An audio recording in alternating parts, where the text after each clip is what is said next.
That's right, Susanna. Robots have come of age and are the future of warfighting. These new and exciting machines are brought here to Fort Benning's Maneuver Battle Lab so our soldiers can get their hands on them and make them better for the troops who will use them. We have to be willing as a country to make investments in this kind of technologies. And the reason our country would make an investment in something like this, especially in the medical area, is we value life. And valuing life is exactly why the United States Army is developing new technologies for soldiers like the Battlefield Extraction Assist Robot, or BEAR. Robotic platforms have really demonstrated their value in the current conflict.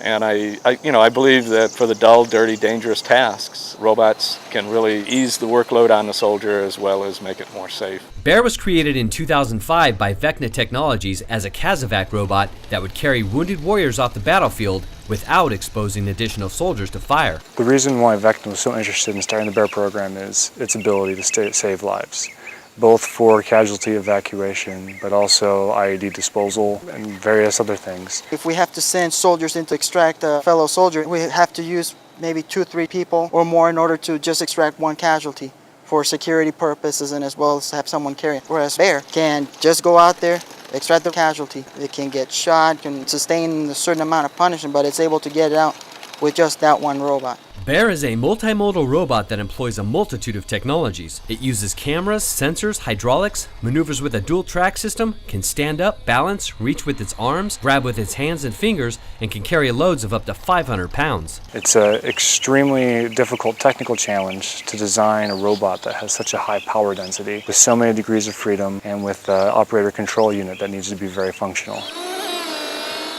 Being approached and carried by a robot could be intimidating for anyone, so Vecna gave it a teddy bear face to make it a more pleasant experience. We get a lot of comments about the BEAR face, and we've heard it's cute, and we've read reports that the state of mind of a casualty is critical in their initial care. So we put a teddy bear face in there. Our hope is that it might give a casualty something to smile about. Another thing to smile about is BEAR's potential to offload soldiers of dull and repetitive tasks, so our troops can focus on more important duties like combat. It turns out it may have more utilization as a logistics tool to help relieve soldiers from mundane tasks like loading artillery and heavy pieces of equipment, carrying things for them. It's new and emerging technologies like BEAR that hold so much promise for our fighting men and women who work so hard for our country and sacrifice so much each and every day. You're going to see more of this than less of it. I mean, I think the unmanned air vehicle deployment that we've done in Afghanistan, Iraq, and around the world shown that unmanned systems have a great potential. And we've used a lot of ground robots for EOD disposal